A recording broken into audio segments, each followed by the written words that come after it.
Good evening all. This is Sai Teja studying 10th standard in Biram Sridhar Reddy International School. Now I am going to explain about working of institutions. We have three institutions. They are legislature, executive and judiciary. The power is equally shared between legislature, executive and judiciary. Let us learn about legislature. Legislature is composed of Lok Sabha, Rajya Sabha and President. These three together is known as Parliament. Parliament consists of members of parliament, that is MPs, and Lok Sabha. The maximum permitted strength to Lok Sabha is 552. But at present we have 545 members. Out of these, 530 are elected by states and 13 are elected by union territories and 2 are nominated by the president to represent Anglo-Indian community. President. The present President of India is Ramnath Kovind.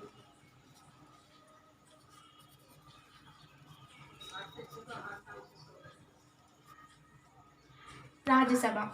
The maximum strength permitted to Rajya Sabha are 245. Out of these, at present, the maximum strength is 250. But at present, we have only 245 members.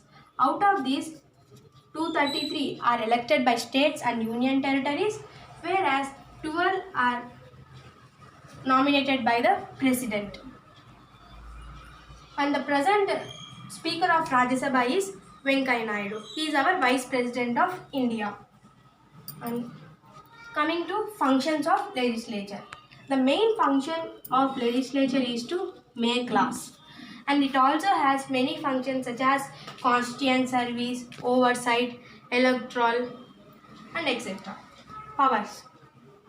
It has power to declare war, foreign commerce, patent issues, and some policy making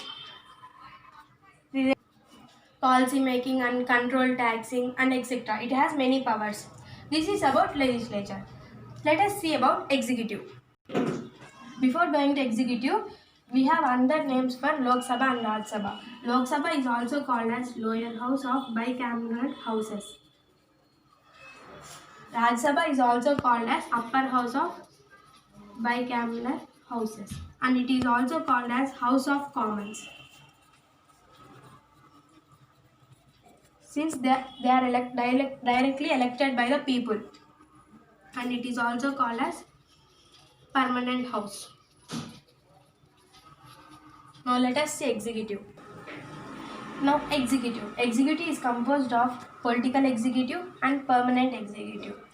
The political executive are elected for a span of 5 years. And the final decision of any bill is political executive. And the permanent executive are elected for the permanent basis. If the government is changed, the political executive also will change. If the government changes, permanent executive changes do not occur. And the functions of executive. The main function of executive is to enforcement of laws and to maintain state order of law. And it also has appoint making functions, TT making functions, and policy making functions.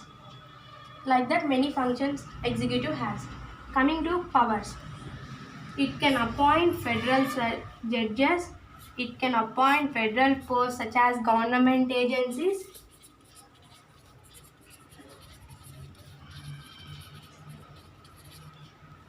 And it can negotiate foreign treaties with other countries.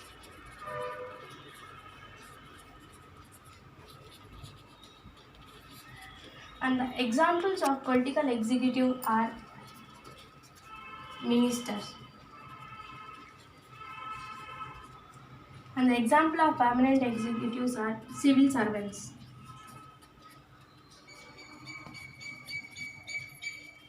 Like IAS, IPS. This is about executive. Let us see about judiciary.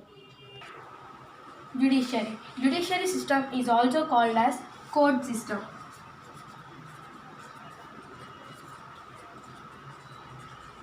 Since it is composed of courts. The main is Supreme Court. Supreme Court is also called as custodian of Indian Constitution.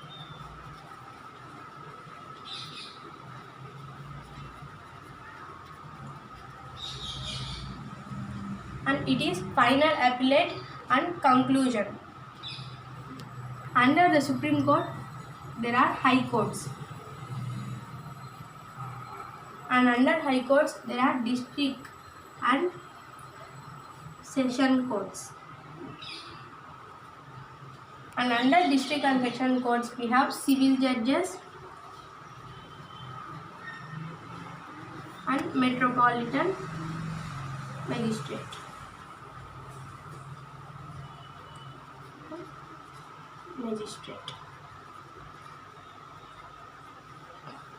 Coming to Supreme Court's composition, according to Article 124(1) and State and Amendment of States 2008, it should consist of 1 Chief Justice of India and 34 judges, including Chief Justice of India. And the present Chief Justice of India is Sharad Arvind. And the metropolitan magistrate means it can deal with civil cases, criminal cases. Civil cases are the cases which do not involve violence.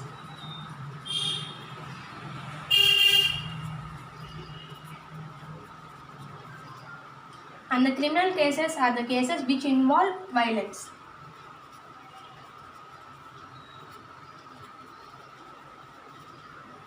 And the high courts are there for every state. District courts are for every district.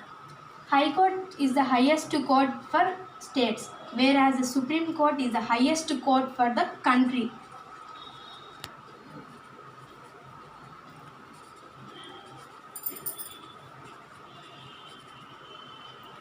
And coming to functions of judiciary, interpreting state laws, settling some legal disputes, punishing the violators of the law.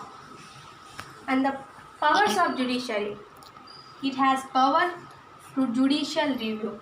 It means it is a process in which a subject can be reviewed by the judiciary.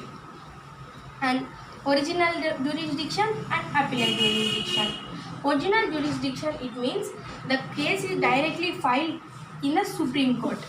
And the appellate jurisdiction means the case may file in any court, but it will handled by the Supreme Court. So Supreme Court is the custodian of the Indian constitutions.